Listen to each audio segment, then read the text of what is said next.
আজকে রান্না করব নতুন আলু দিয়ে গরুর মাংস। প্রথমে কড়াইতে তেল দিয়ে দিয়েছি, তারপর দেব পেঁয়াজ।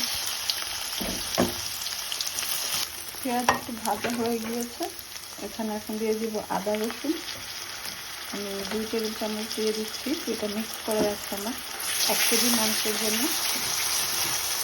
একটু পানি দিয়ে দিচ্ছি, দিয়ে দেবো বাকি মশলা। আমার এখানে আছে হচ্ছে এলাচি, দারচিনি, তেজপাতা, হলুদ, মরিচ, গরম মশলা, তারপর হচ্ছে ধনে গুঁড়া আর লবণ, সবগুলো এখন একসাথে দিয়ে দিব। একটু নেড়ে দিব। পানিটা আমি আগে একটু দিয়েছি কারণ যাতে এই মশলাটা না পুড়ে যায়। মশলাটা এখন আমি সুন্দর করে কষিয়ে নেব। এগুলোকে এখন সুন্দর করে ওয়াশ করে নেব।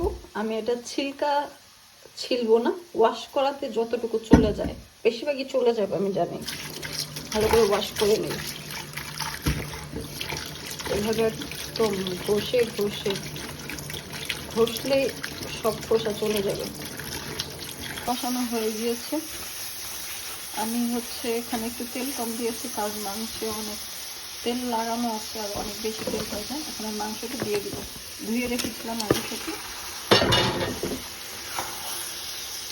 মাংসটা দিয়ে এখন মাংসটা কষাবো। আর আলু তো পরে দিব, জানো তোমরা আলু কি।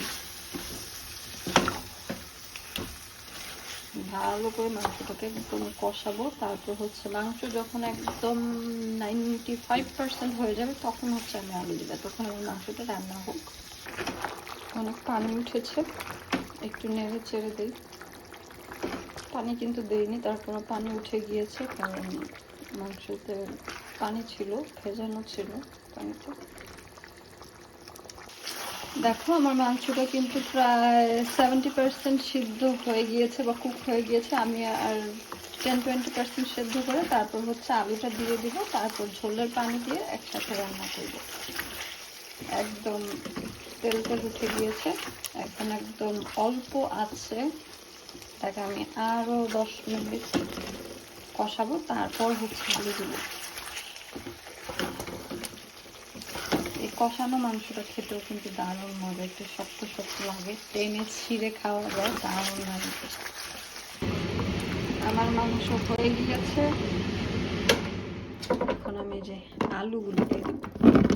আলুর কিন্তু ছিলকা আমি ছিলিনি, সেটা হচ্ছে আমি করেছি কি একদম ভালো করে ঘষে ধুয়েছি যাতে করে যতটুকু থাকে আর যতটুকু নতুন আলু যেটা, আর বেশি করে দিয়েছি আলু একটু, যেহেতু ফ্রেশ নতুন আলু এটা পাওয়া যায় না, না নিজে লাগালে এটা তো আর থাকবে না, তাই একটু বেশি করে দিয়েছি আলু।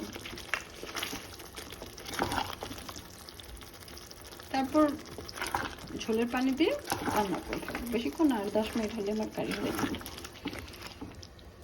Just look at the colour. আমি হচ্ছে এটা ঝোলের পানি দিয়েছি, এটা একটু শুকিয়ে যাবে, তারপর নামিয়ে ফেলবো। লবণ everything checked, all done, all good. আলুগুলো দেখে মনে হচ্ছে না একটা ডায়মন্ডের মতো তাকায় আছে। এটাকে আর আমি একটু বলক আসার পর জাস্ট 5 মিনিটস পর অফ করে নামিয়ে ফেলবো। আমার কারি ডান। আমার নতুন আলু দিয়ে গরুর মাংস রান্না শেষ। দেখতেই মাশাআল্লাহ অনেক সুন্দর হয়েছে, আর আলুগুলো একদম দেখেন ফেটে ফেটে গিয়েছে, মনে হচ্ছে যে একদম একটু ধরলেই একদম ফেটে যাবে, একদম ডায়মন্ডের মতো লাগছে। আজকে এ পর্যন্তই। কেমন লাগলো আমার রান্নাটা অবশ্যই আমাকে জানাবেন কমেন্ট করে।